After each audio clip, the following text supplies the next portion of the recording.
ప్రశస్తమైన ఉదయకాలపు శుభములు ఆశీర్వాదములు ప్రభువైన యేసుక్రీస్తు నుండి చేరిన మనందరికీ కలుగునుగాక. దేవుని పరిశుద్ధ లేఖన భాగము మత్తయి సువార్త 9వ అధ్యాయము 27 నుండి 31 వచనాలలో వ్రాయబడినటువంటి మాటలను చాలా మనం జాగ్రత్తగా గమనించగలిగితే, యేసు ప్రభుల వారు ప్రయాణాన్ని సాగిస్తూ వెళుతున్నాడు. ఆ ప్రయాణంలో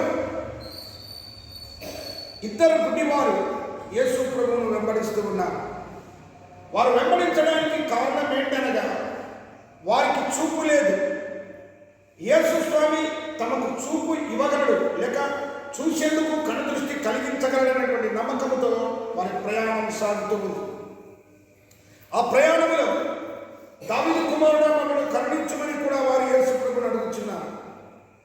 ఎక్కడ కూడా యేసు ప్రభుల వారు ఆ దారి వెంట నిలబడడం కానీ, ఆ గుడ్డి వారితో మాట్లాడడం కానీ జరగలేదు. వారు పిలుస్తున్నారు, ఆయన వెళుతున్నారు.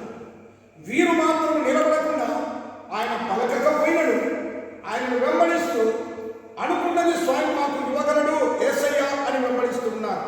ఒక ఇంటిలోకి వెళ్ళారు.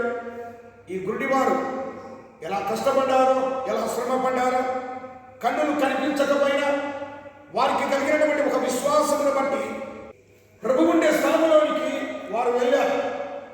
వెళ్ళిన తర్వాత అక్కడ వారు ఏమీ మాట్లాడలేదండి.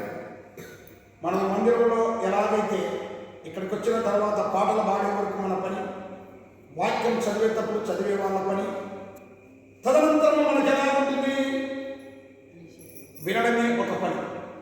వారు కూడా వెళ్ళిన తర్వాత నిలబడ్డారు. అప్పుడు యేసు స్వామి వారిని అడిగారు, ఎందుకు మీరు వచ్చారు అని అడగలేదు వారు.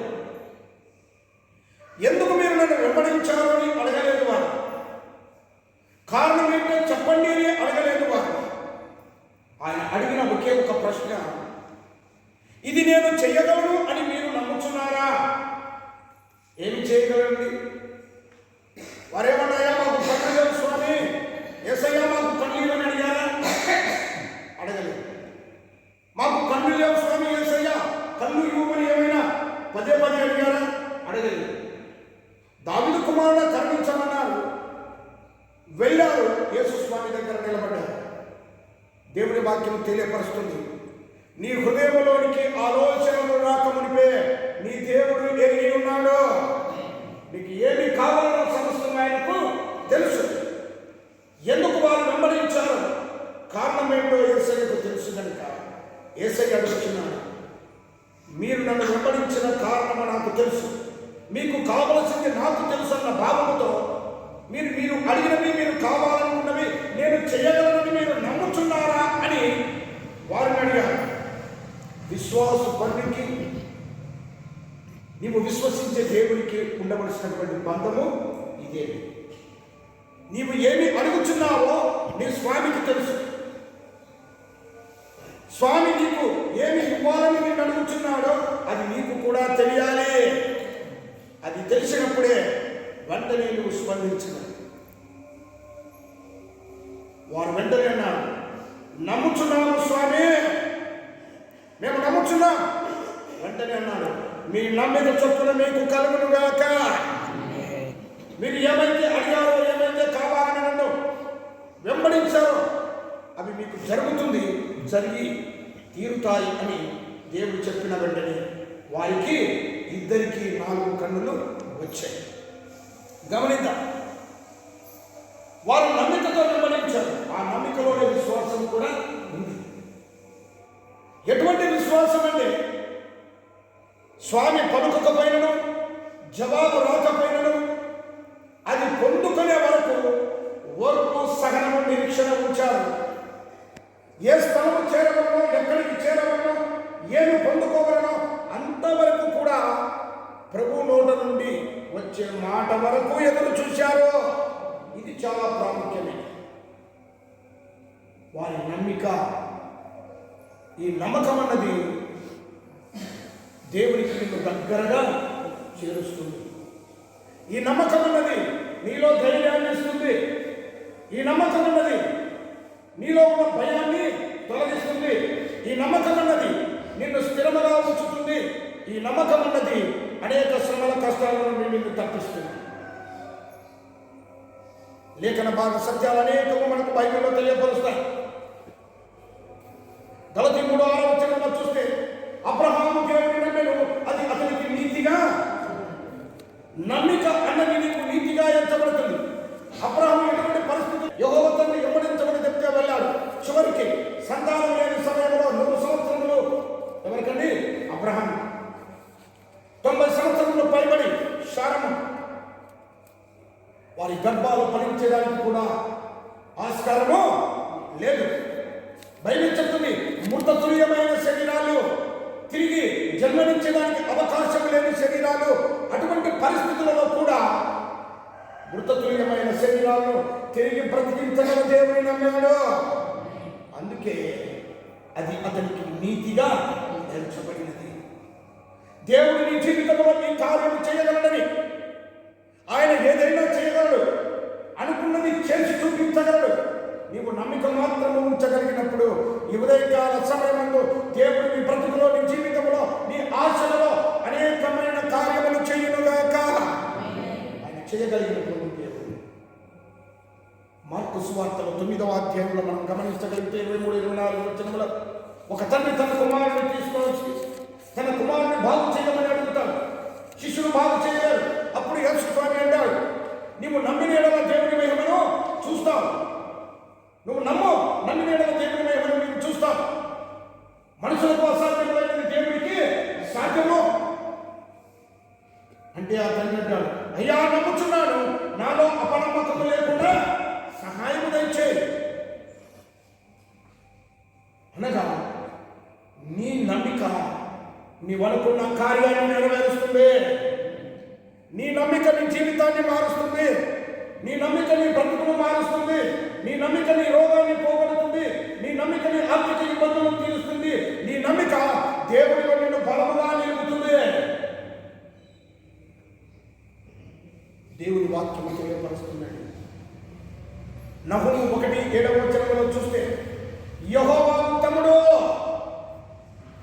ఆపత్కాలమందు శ్రమ దినమందు ఆయన ఆశ్రయ దుర్గము, తన యందు నమ్మిక ఉంచు వారిని ఆయన ఎరుగును. దేవుని నామమునకు మహిమ కలుగును గాక. ఎవరైతే దేవుని యందు నమ్మిక ఉంచుకుంటారో, ఎవరైతే ఆయన యందు విశ్వాసం ఉంచుకుంటారో, ఎవరైతే వారి కొరకు ఆయన కొరకు ఎదురు చూస్తారో, దేవుడు శ్రమ దినమందు వారిని ఎరుగుతాడు అంట. అంటే అర్థం ఏమని? ఆ కష్ట సమయంలో, బాధ సమయంలో నమ్మిక ఉంచువారు ఆయనకు తెలుసు కనుక దేవుని వాక్యం భక్తుడైనటువంటి దావీదు ఒక మంచి మాట పలుకుతాడు. 34వ కీర్తన 17వ వచనంలో ఏమని ఉందంటే, నీతిమంతుడు మొరపెట్టగా యెహోవా ఆలకించును, అతని శ్రమలన్నిటిలో నుండి అతనిని తప్పించును. ఏంటంటే నీతిమంతుడుగా నీవు జీవిస్తే అబ్రహాములాగా, నీతిమంతుడుగా నీవు జీవిస్తే నోవహులాగా, నీతిమంతుడిగా జీవిస్తే నీవు యోబులాగా, ఇదిగో నీ శ్రమ కాలమందు, నీ కష్టదినమందు, నీ యొక్క అనేకమైన కన్నీటి సమయమందు ఆయన నేను తప్పిస్తాను అంటున్నాడు. ఆయన తప్పించేటువంటి దేవుడు, ఆయన సహాయం చేసేటువంటి దేవుడు.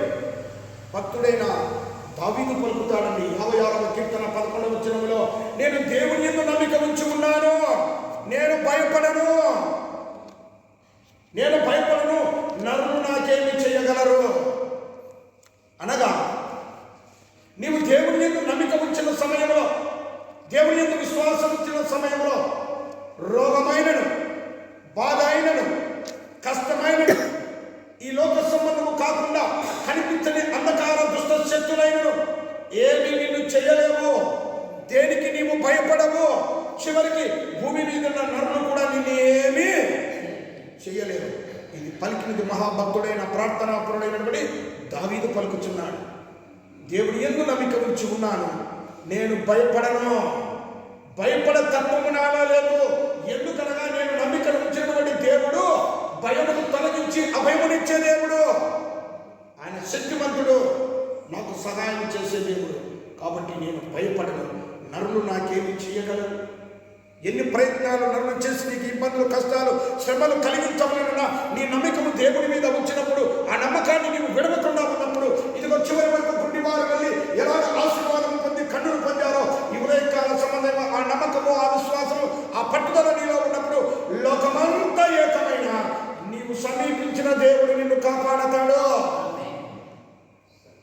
భక్తిపరుడైన దావీదు భక్తుడు పలుకుతాడు 52వ కీర్తన 8వ వచనంలో, నేను దేవుని మందిరములో పచ్చని ఒలీవ మొక్కల వలె ఉన్నాను.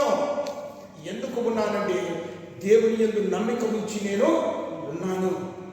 దేవుని యందు నీవు నమ్మికగా ఉన్నప్పుడు నీ జీవితము ఫలభరితమైన జీవితముగా ఉంటుంది, పచ్చగా ఉంటుంది. ఇటువంటి పరిస్థితుల్లో ఆటంకాలు అభ్యంతరాలు ఉంటాయి. శ్రమ వచ్చినప్పుడు నీవు కృంగిపోవాక. శ్రమ దినమందు నీవు కృంగిపోతే అపవాది నీవు తొక్కేస్తాడు. వాడు అవకాశం కోసం ఎదురు చూస్తాడు. ఆ అవకాశం కోసం ఎదురు చూసి పలుదిక్కుల నుండి అనేకమైన శ్రమలు కష్టాలు ఇంకా అధికము నీకు కలగజేసి నిన్ను ఇంకా త్రొక్కి దేవునికి దూరం చేయాలి అనుకుంటాడు. కానీ దేవుడు ఏమంటున్నాడు, శ్రమ దినమందే నేను వారిని ఎరుగుతాను, శ్రమ దినమందే వారిని నేను చూస్తాను. వారు నీతిమంతులుగా జీవిస్తున్నారు కనుక ప్రతి శ్రమ కష్ట బాధల నుండి నేను తప్పిస్తాను. కారణం, నీతిమంతులుగా ఉంటూ నా మందిరంలో ఉంటూ నా సన్నిధిని ఉంటూ ప్రార్థన చేస్తూ ఉన్నారు కనుక కృంగిపోయే సమయమున లేవనెత్తు దేవుడను నేను. ఇంత గొప్ప దేవుని కలిగిన మనము నమ్మిక మాత్రము ఉంచితే చాలు. దేవుడు అంటున్నాడు, నీ నమ్మిక చొప్పున, నీ విశ్వాసము చొప్పున ఉదయకాల సమయమందు దేవునికి ఏమేమి మొరపెట్టుచున్నావో, ఏమి కావాలని అడుగుచున్నావో, ఏమి దేవుడు ఇవ్వాలని నీవు కోరుకుంటున్నావో, 2026వ సంవత్సరంలో ఏ బంధకాలం నుండి నీవు విడుదల పొందాలి అనుకుంటున్నావో దేవుడు అంటున్నాడు, ఇదిగో నమ్మిక మాత్రమును ఉంచి నేను దేవుని కార్యము నీవు చూస్తావు. ఈ ఉదయకాల సమయమందు ఆ నమ్మిక చొప్పున అనుకున్నవన్నీ నీకు జరుగునుగాక. ఇదండి దేవుడు మనకిచ్చే గొప్ప శక్తివంతమైన మాట.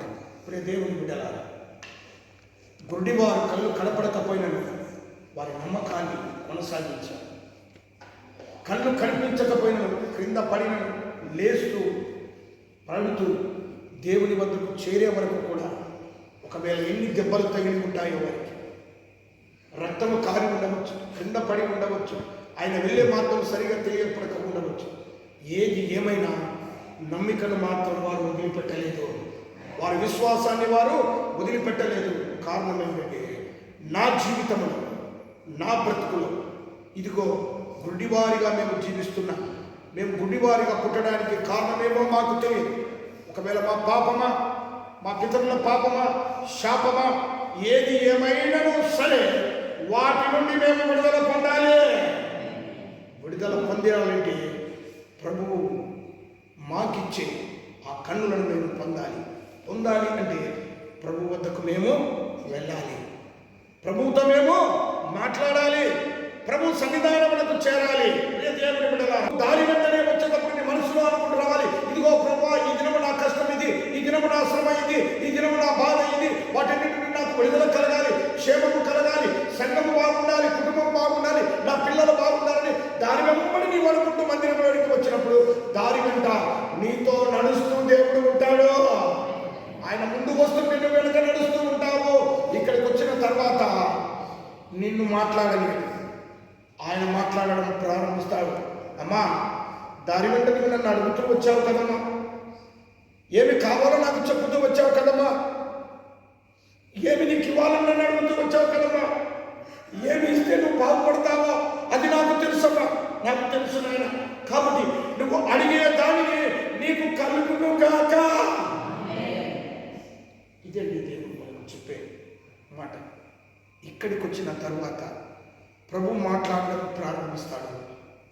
నీవు నేను వినడము చేయాలి. ఎప్పుడు నీవు వినగలవో ప్రభు యొక్క మనసు నీకు అర్థమవుతుంది, ప్రభు యొక్క ఆశీర్వాదం నీకు వస్తుంది. నీవు అనుకున్నది, ప్రభువును అడిగినది ప్రభువు నుండి సాధించుకొని ఆయన కలుగును గాక అంటానే అవి కలిగి క్షేమముగా నీ ఇంటికి వెళ్ళదముగాక. ఉదయకాల సమయమందు చేరిన మనందరికీ ఏమి ప్రభువుని అడిగాము, ఏమి ప్రభువు ఇవ్వాలని ఎదురు చూశాము, అవన్నీ ఇచ్చాడు. ఇంకా నీవు ఇప్పుడు వెళ్ళే సమయం ఎలాగ వెళ్ళాలి? నేను పొందుకున్నాను. ఎలాగండి? నేను పొందుకున్నాను, ప్రభువు నాకు ఇచ్చాడు.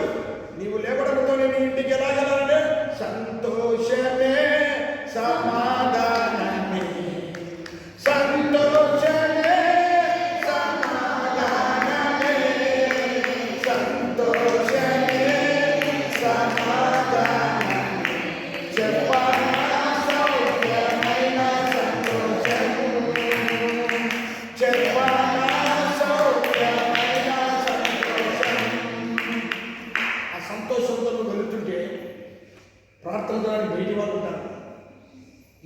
ఇంత సంతోషంగా ఉన్నారే మీరు? ఏమి ఇంత నవ్వుతూ మందిరంలో వచ్చి వస్తున్నదే? కారణం ఏంటి? ఏం జరిగింది మందిరంలో? ఏంటి కారణం అని వాళ్ళు మిమ్మల్ని అడిగినప్పుడు మీ నోటి నుండి రావాలా, ఈ సంతోషము నీకు కావాలన్నా, ఈ సంతోషము నీకు కావాలన్నా, ఈ సంతోషము నీకు కావాలన్నా, నేనే యేసు నొద్దాకురము, నేనే యేసు నొద్దాకురము. యోజనాలకు మహిమ కలుగును గాక. అమ్మా, నేను ఇంటి నుండి పోయేటప్పుడు బాధతో కష్టంతో కృంగిపోతూ పోయినా, కన్నీరు కారుస్తూ పోయినా, మందిరం వెళ్ళిన తర్వాత దేవుడు నాతో మాట్లాడిన తర్వాత ఇదిగో ఆ కన్నీరు, ఆ బాధ, ఆ కష్టాలన్నీ పోయాయి. నా హృదయం అంతా ఆనందం నిండింది. నువ్వు కూడా మందిరానికి వస్తే నాలాంటి సంతోషం నువ్వు పొందుతావు, నాలాంటి ఆ గొప్ప ఆశీర్వాదం నువ్వు పొందుతావు. రా అని పిలవడానికి దేవుడు ఇతరులకు నీ నుండి అవకాశం కల్పిస్తున్నాడు. నీవు ఆనందం పొందడమే కాదు, నీవు ఆరోగ్యం పొందడమే కాదు, నీవు దీవెన పొందడమే కాదు, దేవుడితో నీవు అనుభవించడమే కాదు, అనేకులను అనుభవించే రీతిగా, ఆశీర్వాదం పొందే రీతిగా, రోగాలు పోయే రీతిగా, దేవుడి శక్తి పొందే రీతిగా ఇక్కడున్న ఒక్కొక్కరిని దేవుడు మనను వాడుకుంటాడు. అటువంటి కృప దేవుడు మనకు అనుగ్రహించి తన కృపలో బలపరచునుగాక.